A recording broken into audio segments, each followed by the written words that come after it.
Olá, um bom dia para você. O senador Roberto Rocha disse que vai encaminhar ao Ministério da Justiça e Segurança Pública a investigação sobre a votação para a escolha do presidente da Casa.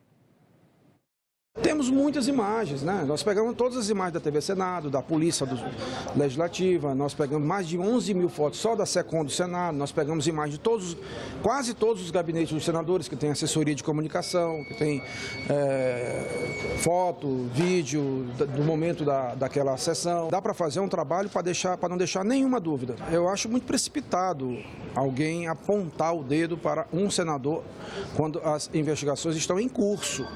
A gente precisa ter um pouco de cautela, por isso que a gente está falando com o próprio ministro para poder evitar que isso seja usado politicamente. Se não for parlamentar, isso vai para o Ministério Público e para a direção da Casa para abrir um procedimento. Se for parlamentar, ele vai para o Conselho de Ética.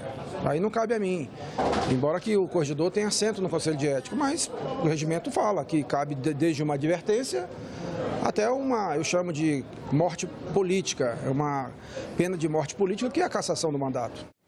O Senado vai criar uma comissão para acompanhar a análise da reforma da Previdência, enquanto o texto é discutido na Câmara dos Deputados. O anúncio foi feito pelo presidente do Senado, Davi Alcolumbre. Essa comissão é justamente para tentar acompanhar o andamento da reforma na Câmara.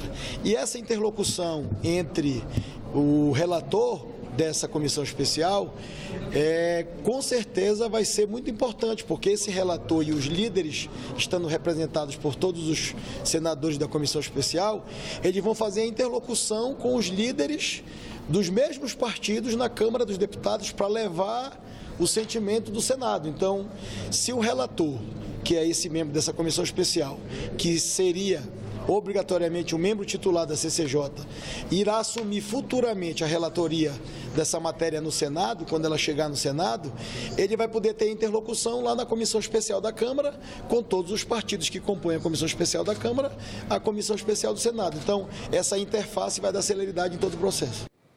O presidente Davi Alcolumbre também comentou a decisão do presidente da Venezuela, Nicolás Maduro, de fechar a fronteira com o Brasil para evitar a entrada de ajuda humanitária. Todos nós temos acompanhado muito apreensivos em relação ao que o estado de Roraima, especialmente, vem passando em relação a isso. 50 mil venezuelanos, eu converso com todas as lideranças do estado de Roraima, mas é uma situação internacional e uma questão de estado. É uma decisão de um presidente de fechar a fronteira. A preocupação que me foi externada pelo senador Chico Rodrigues, que está indo para Roraima agora, é em relação ao fornecimento de energia elétrica, que a Venezuela hoje que fornece energia elétrica para o Brasil, para o estado de Roraima, e a preocupação de que esse possível conflito em relação ao fechamento do governo da Venezuela se deu em virtude de uma ajuda humanitária. Eu, como presidente de um poder, eu confesso que qualquer país que queira ajudar outro país a dar alimento para as pessoas e medicamento, eu acho que o país deveria recepcionar essa ajuda humanitária. O Senado desarquivou a proposta de emenda à Constituição que estabelece a inviolabilidade do direito à vida desde a concepção. O texto gerou polêmica porque, da forma como está redigido, permite uma interpretação que pode revogar os tipos de aborto legais no Brasil. A PEC 29 de 2015 ficou 3 anos na CCJ e foi arquivada no final da última legislatura por não ter sido votada. Código Penal brasileiro, o aborto induzido é considerado crime contra a vida humana. A pena prevista é de 1 a 3 anos de prisão para a mulher que praticar o aborto e de 1 a 4 anos para quem ajudar a fazer o procedimento. Atualmente, o aborto no Brasil só é permitido em 3 situações: quando há risco de vida para a mãe, quando a gravidez é resultado de um estupro e quando há comprovação de anencefalia, ou seja, má formação cerebral do feto. Esse último caso não está previsto no Código Penal. Ele é resultado de uma decisão do Supremo Tribunal Federal em um julgamento em 2012. A proposta, que volta a ser analisada pelos senadores, altera o artigo 5º da Constituição Constituição para determinar que o direito à vida é inviolável desde a concepção, ou seja, desde o momento em que o espermatozoide encontra o óvulo e o fertiliza.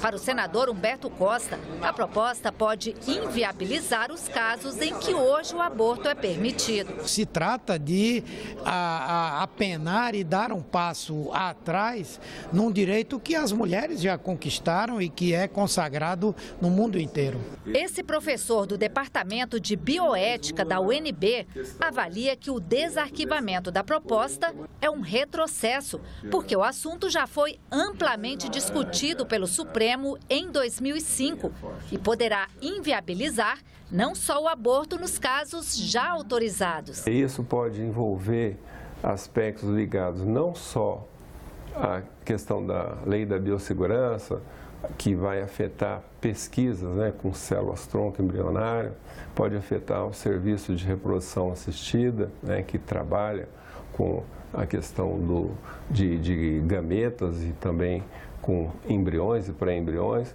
O senador Eduardo Girão, que apresentou o requerimento para que a proposta saísse do arquivo, alega que a ideia não é retroceder, mas evitar o ativismo judicial em temas polêmicos como este. A PEC da vida, ela pretende retroceder em avanços que estão no Código Penal.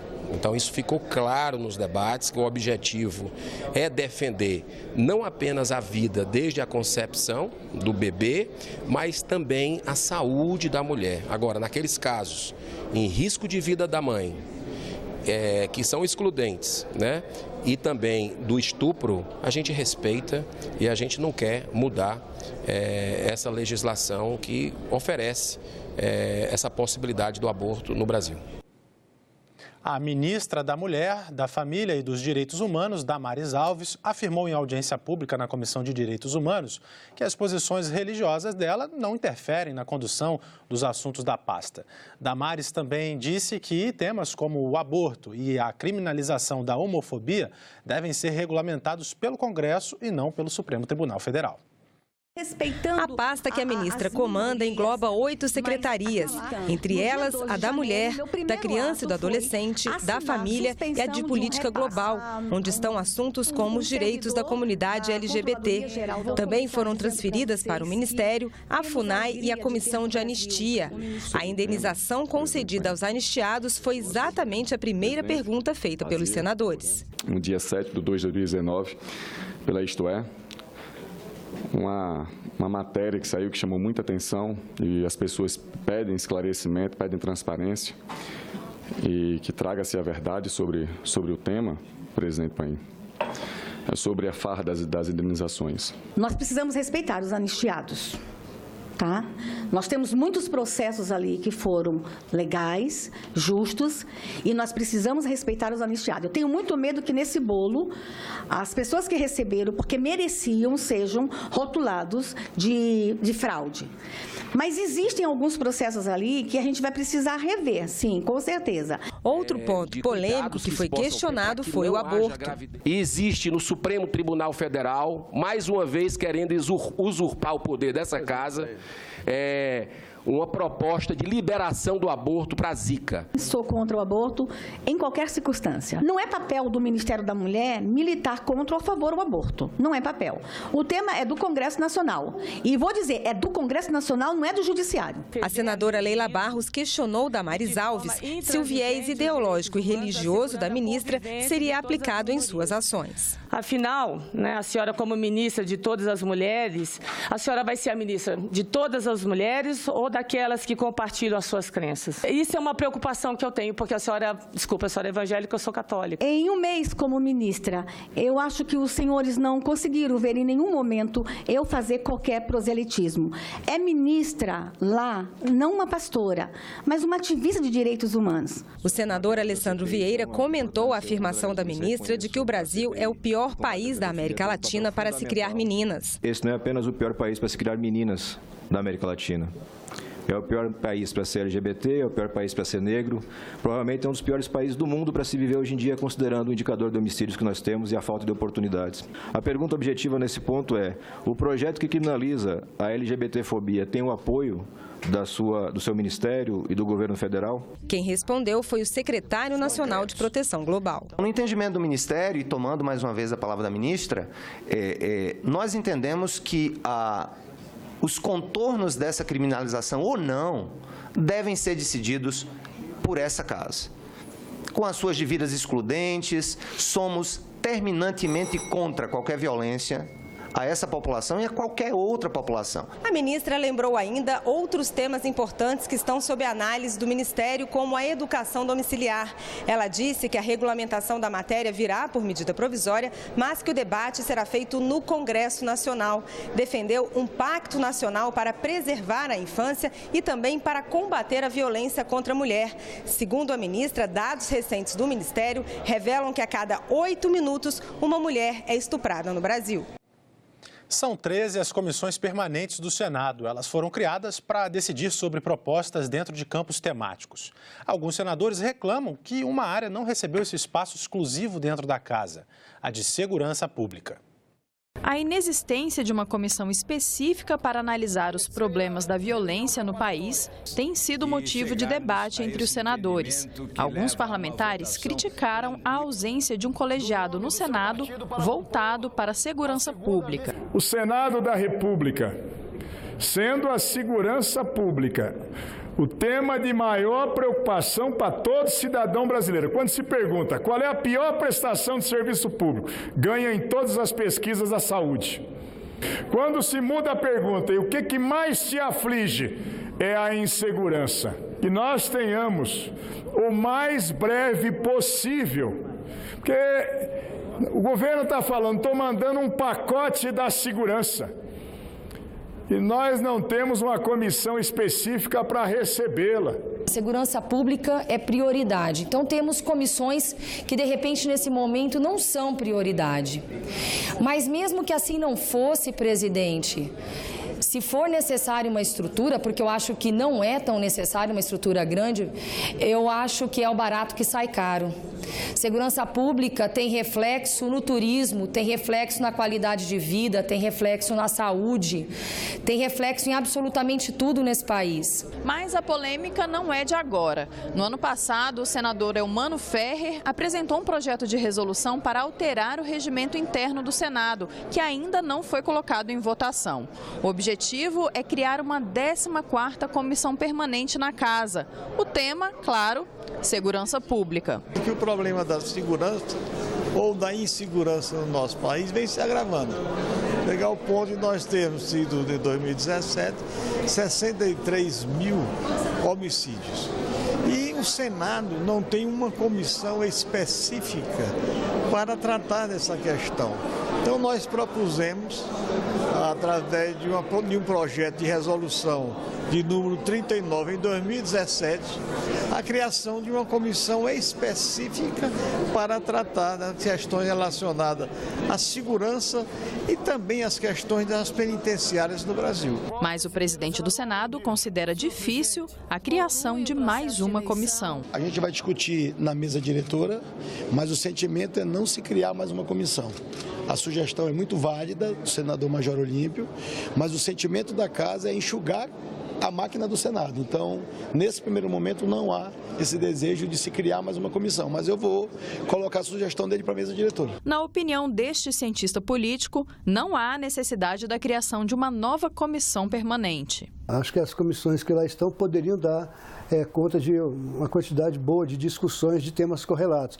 E esses temas que são mais pungentes, que estão na ordem do dia, eu acredito que seria muito mais pragmático, atualmente, se criar uma comissão mista, Câmara e Senado, para discutir essas questões e já levar depois para o Congresso aprovar. Se tiver. A pesquisadora chama a atenção para a urgência de debates relacionados ao assunto. No cenário atual, o que eu acho mais importante é se debruçar debruçar não só sobre o pacote anticrime, como também todas as outras questões que impactam no desenho das políticas de segurança pública. Eu acho que a grande questão não é o desenho institucional, e sim a pauta está sendo discutida e levada adiante. Eu acho que é isso que a sociedade brasileira clama e é o que a gente gostaria de ver discutido no Senado Federal. Principal mecanismo de financiamento da educação básica, o Fundeb tem data para acabar, 2020. Mas duas propostas em análise no Congresso tentam garantir sua continuidade. O senador Flávio Arnes, da Rede do Paraná, defende que o fundo seja permanente e tenha mais recursos. Ele conversou com a jornalista Renata de Paula. Olá! O Fundeb, o Fundo de Manutenção e Desenvolvimento da Educação Básica e de Valorização dos Profissionais da Educação, é hoje o principal mecanismo de financiamento da educação básica, mas na lei ele deixa de valer em 2020. Nós vamos conversar sobre o assunto com o senador Flávio Arnes, da Rede do Paraná. Seja bem-vindo, senador. Obrigado, Renato. Senador, qual a importância do Fundeb hoje para a educação pública no país? Olha, como você falou, é manutenção e desenvolvimento da educação básica. Educação básica significa dos 0 anos até os 17, 18 anos, ou seja, da educação infantil até o final do ensino médio.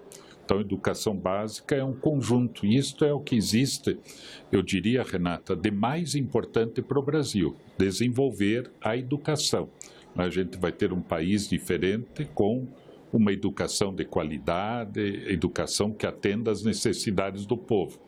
E existem muitos desafios aí também, né? Valorizar o profissional, que se funda de valorização do profissional da educação, educação em tempo integral, né? O grande anseio, né? Para você ter menos despesas, inclusive na segurança, educação profissional também. Então, existe um conjunto de impostos e desse conjunto de impostos, cujos resultados beneficiariam estados e municípios, 20% desses impostos são retirados e colocados numa cesta, para dizer, é um fundo contábil, em que você vai dizer, olha, este imposto, essa cesta é para o Fundeb. E o Fundeb diz o seguinte, 60% desses recursos, no mínimo, são para pagamento de profissionais da educação e os outros 40% para outras necessidades da educação. Como a crise econômica assolou o Brasil, né, e os valores, então, ficaram reduzidos, o que estava dentro dessa cesta diminuiu, né, diminuiu a quantidade de dinheiro dessa cesta. Então, os municípios estão utilizando 70%, 80%, 100%, 120% para pagamento dos profissionais da educação. Então, existe uma espécie de uma crise também nesta área. Então, precisamos discutir uma das coisas, como colocar mais recursos dentro dessa cesta para que a educação do Brasil vá para frente, que a gente quer um país diferente e isso acontece pela educação. Então, essa cesta vai terminar, né, esses recursos vão terminar agora em 2020, porque a emenda constitucional de natureza transitória era uma emenda de 14 anos. Então, nós queremos discutir muito bem essa cesta de recursos, para que estados e municípios tenham recursos suficientes para manter e desenvolver a educação básica lá na ponta e valorizar quem faz a educação. Mas o objetivo seria dar continuidade ao Fundeb, que ele não se extinguisse em 2020, é isso? Isso é fundamental, né? O Fundeb teve 14 anos de duração, terminando no ano que vem, e a ideia é transformar este fundo de natureza transitória, 14 anos, para um fundo de natureza permanente, né? Só que nós ainda temos que discutir que é um investimento que a gente faz. E há queixas dos municípios também, porque... Mas o que no investimento que tem que se discutir, senador? Sim, nós queremos... Pagamento de pessoal, investimentos na formação, na qualidade da educação? No profissional da educação, no salário, ter escolas reformadas, ampliadas, construídas, né, termos também equipamentos adequados, tecnologia nas escolas, né, profissionalização desses alunos todos. Então, nós temos que investir na educação. Então, esses recursos todos, a gente tem que pensar, são suficientes para atender a necessidade do Brasil ou precisamos aportar mais recursos? Existem hoje duas propostas em análise no Congresso Nacional, uma na Câmara e uma no Senado, que pretende estender a validade do Fundeb ou torná-lo permanente, né? A da Câmara aumentaria em 30% o fundo, no Senado 50%. O senhor acha viável hoje? Aumenta a contribuição da União, né, para o fundo? Eu penso assim que várias coisas têm que ser analisadas. Uma delas é, sem dúvida, ter recursos para a educação.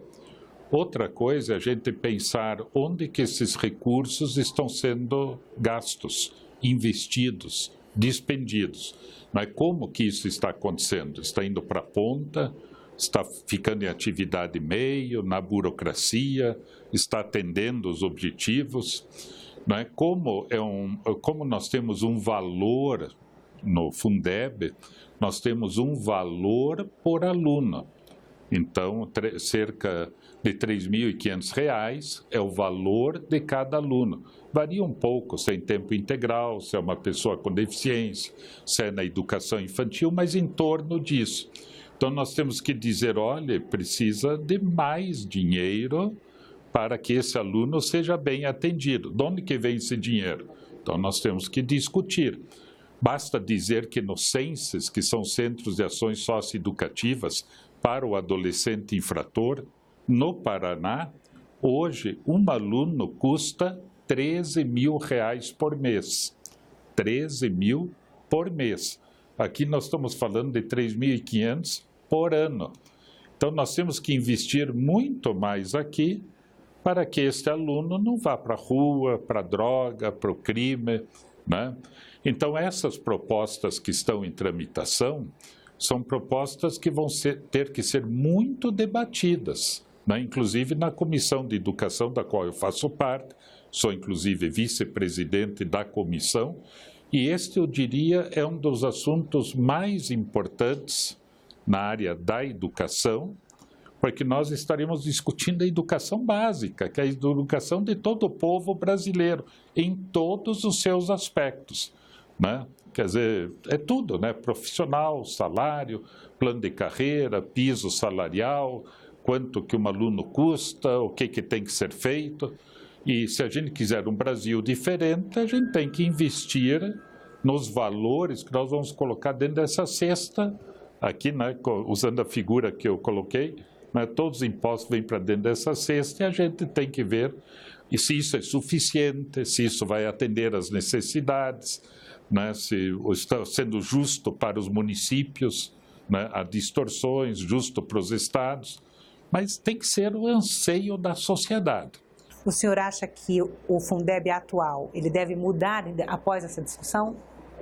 Eu diria... Não só em quantidade de recursos, mas em especificar também a qualidade dos gastos? Eu acho que isso nós temos que analisar o tempo todo, sabe, Renata? Ver se os recursos estão sendo bem utilizados, né? Uma das coisas, por exemplo, quanto que nós gastamos na burocracia, ou seja, na Secretaria de Educação, nos núcleos de educação descentralizados da Secretaria, né, como é que isso está acontecendo. Mas nós temos que criar caminhos novos também. Por exemplo, eu desejo e acho fundamental que ocorra educação em tempo integral. A gente vai dizer, olha, não tem condições até da estrutura da escola atender um menino ou uma menina o dia inteiro. Mas nós temos muitas iniciativas de muita qualidade, mas milhares de iniciativas no Brasil da própria comunidade, que fazem trabalhos de contraturno, projetos de esporte, de música, de artes, de judô, de karatê, fazer lição, informática. Eu conheço centenas de iniciativas dessa natureza. Então, o que a gente pode fazer? Repassar o recurso, algum recurso, para que a gente faça uma soma de esforços a favor de uma educação em tempo integral. Só que esse debate tem que acontecer também no Fundeb. Então, mais recursos, discutir a qualidade dos gastos, somar, fazer um trabalho em rede, em parceria, para o grande objetivo que é o aluno ser bem atendido. Senador, muito obrigada pela entrevista. E nós ficamos por aqui. Você pode rever as reportagens desta edição na nossa página na internet, senado.leg.br/tv. Muito obrigado pela sua companhia e continue sintonizado aqui na TV Senado.